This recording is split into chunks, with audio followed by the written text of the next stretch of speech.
دیا جاتا ہے ہادی صاحب کو؟ سب سے پہلے تو آئی تھنک بہت ضروری ہے اس بات کی وضاحت کرنا کہ اب 26ویں آئینی ترمیم کے بعد عدالتیں نہیں رہی، یہ ضمیر فروشی کے اڈے بن چکے ہیں، جہاں جو اوپر سے ڈائریکشن لیتا ہے اس کی ترقی ہوتی ہے، اسے لاہور سے لا کر چیف جسٹس بھی ادھر لگایا جاتا ہے، اور پھر اس چیف جسٹس کے پریشر پر اس اسلام آباد بار کے وکلا پر یہ ٹرائل شام چلائی جاتی ہے، پورا جو ڈیو پروسیس کی ہماری رائٹس ہیں ان کی خلاف ورزی کی جاتی ہے، اور یہ صرف ہمارے ساتھ نہیں ہو رہا، یہ پاکستان میں ہر شہری کے ساتھ ہو رہا ہے، کیونکہ اس ٹائم پر ہم ایک مارشل لاء میں رہ رہے ہیں، اس ٹائم پر کوئی عدالتیں نہیں ہیں۔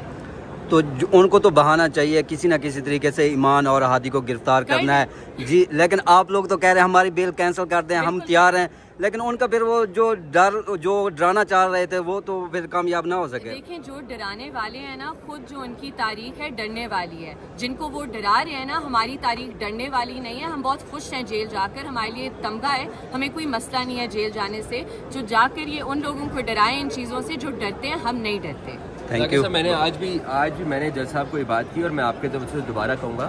کہ آپ نے یزید صاحب نے اگر یزید کے ہاتھ میں بیعت دیا تو ہم ان کی اس بیعت کے پابند نہیں ہیں، جی ہم ان کی کسی کمپرومائز کے پابند نہیں ہیں۔ وہ اپنی عدالت اگر کمپرومائز کے تحت چلانا چاہتے ہیں وہ چلائیں، ہم رجسٹ کریں گے۔ اگر ہم سڑک پہ پولیس کو رجسٹ کرتے ہیں، اگر ہم ایجنسیوں کو رجسٹ کرتے ہیں، تو ہم ججز کو بھی رجسٹ کر لیں گے جو اپنی عدالتیں آئین و قانون کے مطابق نہیں چلانا چاہتی۔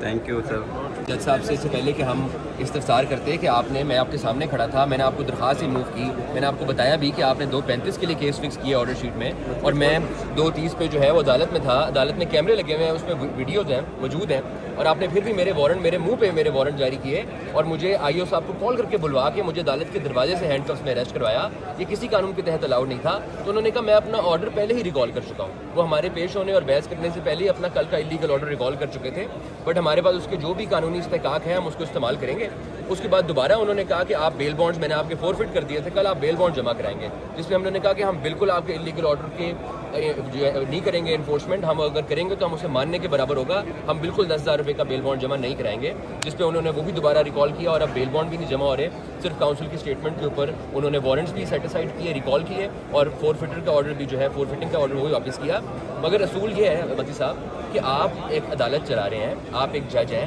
آپ کیسے قانون اور 4 کارنرز آف لا سے نکل کے یہ کریں گے؟ آپ کیوں یہ تاثر دینا چاہتے ہیں کہ میں ان 2 ایکیوزڈ کے ساتھ خاص طور پہ ایسی ٹریٹمنٹ کروں گا؟ کہاں سے آپ کو اس کی عجیب بات ملے گی؟ کیوں آپ کو ایسا فیل ہوتا ہے کہ یہ کرنے سے کوئی آپ کی تعریف ہوگی؟ عدالتوں کی اور ججوں کی عزت ان کے قانون کے دائرے میں رہنے سے ہوتی ہے۔ عدالتوں اور ججوں کی عزت اس لیے نہیں ہوتی کہ لوگ ان سے ڈرتے ہیں کہ وہ کسی کو جیل بھیج دیں گے۔ اگر انہیں لگتا ہے کہ جیل بھیج کے لوگوں کو ڈرائیں گے یا سلاخوں سے یا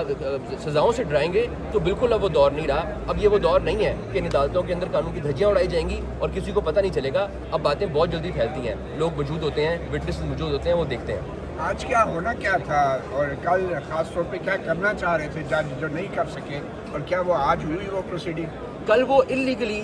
7 دنوں کے اندر چوتھے دن سپلائی آف کاپی کے 4 ڈیز بعد وہ چارج فریم کرنا چاہ رہے تھے، اور اس کے بعد انہوں نے ہمیں پہلے ہی کہا ڈیٹ سے پہلے کہ آپ کے کیسز اگر لگے ہوئے ہیں تو آپ اینڈ آف ڈے آ جائیے گا۔ میں 3:30 بجے تک بیٹھا ہوا ہوں، اور ایمان پہلے صبح پیش ہوئی، پھر 11 بجے پیش ہوئی، پھر 2 بجے سے 2:30 بجے بیٹھ کے ان کا انتظار کرتی رہی، وہ باہر نہیں آئے چیمبر سے۔ جیسے ہی میں پنڈی سے واپس پہنچا کیسز کر کے، تو میں 2:35 سے پہلے کورٹ کے اندر موجود تھا، اور انہیں اس بات پہ غصہ آیا کہ یہ اب اینڈ آف ڈے آ گئے ہیں تو میں اب فرد جرم نہیں عائد کر سکوں گا، میں نے پتہ نہیں کہاں اپنی پروگرس رپورٹ دینی ہوتی ہے کہ میں نے آج یہ کر دیا وہ کر دیا۔ تو اس کے بعد انہوں نے کیا کیا کہ انہوں نے میرے منہ پہ وہ وارنٹس کر کے اور میری بیل بانڈ فورفٹ کر کے مجھے اریسٹ کروایا عدالت سے۔ ٹھیک ہے، تو اب اگلی کیا پروسیڈنگ ہوگی؟ اب وہ چاہتے ہیں کہ وہ فرد جرم عائد کریں، بٹ فرد جرم کے لیے اب انہوں نے 5th ڈیٹ جو ہے وہ لگائی ہے۔ آج انہوں نے مجھے چارج پڑھ کر نہیں سنایا۔ میرے اسٹیٹ کاؤنسل جو مجھے سرکار نے کی ہیں متعین defence council on state expense, وہ بھی آج حاضر نہیں تھے۔ ایمان کی کاؤنسل کیسر امام صاحب حاضر تھے، انہوں نے آرگیو کیا، اور کل کے سارے انلیگل آرڈر کے اوپر ساری چیزیں ڈیسائیڈ ہو گئیں، بٹ فرد جرم کے لیے ہمیں نہ تو چارج سمجھایا گیا ہے، نہ ہمارے سے اس کا جواب لیا گیا ہے، نہ کہیں سگنیچر لیا گیا ہے۔ 5 نومبر کی آئندہ تاریخ ہے جی بات تو آپ کو کیا لگتا ہے کہ یہ غیر معمولی جلد بازی کی جا رہی ہے، اور کیوں کی جا رہی ہے آپ کے خیال میں؟ دیکھیں، یہ مجھے نہیں پتا یہ کن حلقوں کو خوش کرنے کے لیے یہ اپنے ہی بنائے ہوئے عدالت کی قانون اور پروسیجر اور پریکٹس کو اڑا کر رکھ دیا انہوں نے، اور یہ باقی سب کیسز کرتے ہیں۔ آپ نے دیکھا، آپ عدالت میں تھے کہ ہمارے کیس سے پہلے جہانزیب کا کیس لگا ہوا تھا جس کی 22 بھی ہے۔ 8 جولائی سے ایک بلوچ اسٹوڈنٹ اسلام آباد کی حدود سے رینجرز کی گاڑی میں اور سادہ لباس اہلکار غائب کر چکے ہیں۔ اس کے اوپر تو جج صاحب کی رٹ نہیں ہوتی، اس کے اوپر تو جج صاحب ایک SHO سے پرچہ نہیں کرا سکے، اس کے اوپر تو انہیں کوئی جواب دہ نہیں ہے کہ اس زندہ شخص کو جان و مال کو جو نقصان ہوگا، اس کے ماں باپ جو اس کو ڈھونڈ رہے ہیں, اس کے گھر والے جو اسلام آباد میں ٹھوکریں کھا رہے ہیں کہ ہمارا پرچہ صرف درج کر دیں, ریاستی اداروں نے, ایجنسیوں نے ہمارا بندہ غائب کر دیا ہے, اس کی بابت ایک پرچہ درج کر دیں, تو وہ پرچہ نہیں درج کرا سکے HSO سے, لیکن وکلا کو وہ عدالت میں اریسٹ کروا کے پتہ نہیں کن کو خوش کرنا چاہتے ہیں. اچھا ایمان, آپ کے اس ساری پروسیڈنگ کی وجہ سے بطور وکیل آپ کا کام کیسے متاثر ہو رہا ہے, اور جو آپ کے کلائنٹس ہیں اور بڑی تعداد میں رائٹس وکٹمز ہیں وہ کیسے متاثر ہو رہے ہیں؟ دیکھیں, جج صاحب کو بھی اچھی طرح سے پتہ ہے کس طرح متاثر ہو رہے ہیں, کیونکہ 6 دفعہ تو دن میں وہ پروسیڈنگز کرتے ہیں تاکہ نہ ہم مسنگ پرسنس کے لیے ہائی کورٹ میں پیش ہو سکیں, نہ ہم فالس بلاسفیمی کیسز میں ان کی ضمانتیں کروا سکیں, نہ ہم اپیلوں میں پیش ہو سکیں. تو جج صاحب کو بہت اچھی سے پتہ ہے کہ وہ کیا کر رہے ہیں, کس کے لیے کر رہے ہیں, اور یہ انہی لوگوں کے لیے کام کر رہے ہیں جنہوں نے ہمارے خلاف ایک جھوٹا مقدمہ بنایا ہے. اور مقدمہ کیا ہے کہ ہم نے ٹویٹس کی, ہماری ٹویٹ سے یہ بزدل ریاست اتنی ڈرتی ہے, وہ لوگوں کو پہلے لاپتہ کرتی ہے, ماورائے عدالت قتل کرتی ہے, اور پھر کہتی ہے کہ نہ کو کہ ریاست یہ کام کرتی ہے, نہیں تو ہم آپ پر ٹرائل چلائیں گے. اور ٹرائل بھی کیا چلائیں گے کہ ملزمان جب عدالت میں حاضر ہو, شاید مجوکا صاحب نے کوئی نیا مارشل لا یا CRPC اپنے سے بنایا ہے کہ جب ملزم حاضر ہو عدالت میں تو اس کے وارنٹ گرفتاری جاری کیے جائیں گے. ان کا کوئی شوق تھا ہمیں گرفتار کروانے میں, کیونکہ پہلے بھی جب ان کے سامنے ہم حاضر ہوئے تھے انہوں نے پہلے بھی ہمارے نان بیلیبل وارنٹس ایشو کرائے ہوئے ہیں. تو میں نے آج عدالت میں جج صاحب کو واضح الفاظ میں کہا کہ کائنڈلی میری بھی بیل ریکال کر دیں, کائنڈلی میرے بھی وارنٹ ایشو کر دیں, کیونکہ انہیں بہت شوق ہے کہ جب لوگ ان کے سامنے پیش ہو تو وہ ان کے نان بیلیبل وارنٹ ایشو کریں. اب یہ بتائیں نا کہ کل جیسے آپ کو یہاں پہ آنا پڑا, ہادی صاحب خاص طور پہ تو آپ کے کہاں کیسز لگے ہوئے تھے, ان کیسز میں آپ کہاں مصروف تھے جب یہاں پہ آپ کے وارنٹ گرفتاری جاری؟ دیکھیں متی صاحب,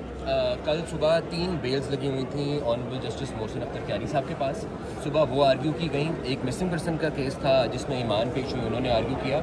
اور وہ اللہ کا شکر ہے کہ وہ بیلز بھی گرانٹ ہو گئیں. وہ ملزمان جو ہیں جن پہ جھوٹا الزام تھا بلاسفمی کا, ایک 2 سال 6 مہینے اور ایک 2 سال 10 مہینے بعد جیل سے نکلا ہے ناجائز قید سے. اس کے بعد میرے 5 ٹرائل لگے ہوئے تھے پنڈی میں ہمارے 5 ٹرائل تھے بلاسفمی کے طارق ایوب صاحب کی کورٹ میں, جس میں ایک کرنل عارف کا کیس ہے, ایک غازی آفیسر ہیں فوج کے جنہیں بارڈر پہ گولی لگی ہے اور سزائے جرت ملا ہوا ہے, ان پہ TLP کے افراد نے ایک جھوٹا بلاسفمی کا الزام لگا کے آج وہ 1 سال 2 مہینے سے اندر ہے. ان کا ٹرائل تھا اور اس پہ فائنل آرگیومنٹس میں وہ کنکلوڈ ہونا تھا, آج وہ کیا, وہاں سے واپس آئے. بٹ میں آپ کو یہ بتاؤں متی صاحب کہ میں جہاں پہ رات کو جس لاک اپ میں تھا, اس لاک اپ کی حالت اگر آپ میں سے کسی کو اجازت تو دیکھنے کی, آپ کو وہ ایکسیس نہیں دیں گے وہاں تک, FI ہے NCCI ہے, وہاں پہ ایک ورکنگ واش روم نہیں ہے. میں تو وہاں پہ سالوں سال رہ لوں گا ورکنگ واش روم کے بغیر اور اس برے حال میں. اگر مجوکا صاحب کو اس لاک اپ میں رہنا پڑا تو وہ 10 منٹ نہیں رہ سکیں گے. اور ان لوگوں کو یہاں سے اپنی جسٹیفیکیشن, اپنی قلم کی جنبش سے لوگوں کو اس حراست میں دیتے ہیں. کیا ان سے یہ سوال نہیں ہونا چاہیے کہ آپ ایک ایکیوز جس کے اوپر صرف ابھی الزام ہے, جس کو پریزمپشن آف انوسنس ہے, جرم ثابت نہیں ہوا, اسے جانوروں کی طرح اس ڈربے میں کیسے رکھتے ہیں؟ وہاں پہ جو افراد ہیں انہیں روز ٹارچر کیا جاتا ہے. وہاں پہ ایک لیدر کا جو ہے وہ چھتر پڑا ہوا ہے, جس لیدر کے چھتر سے وہ سارے ایکیوز بتاتے ہیں جو میرے ساتھ لاک اپ میں تھے کہ ہمیں روز مارا جاتا ہے. کیا ان سے سوال نہیں ہونا چاہیے کہ آپ کی جو سپرویژن کے اندر ان کی کسٹڈی FIA کے NCCI کے پاس ہے, کیسے ان پہ ٹارچر کیا جاتا ہے؟ یہ صرف کور دینے کے لیے یہاں بیٹھے ہوئے ہیں کہ یہ ریاستی جبر کو کور دیا کریں عدالتی. بہت شکریہ.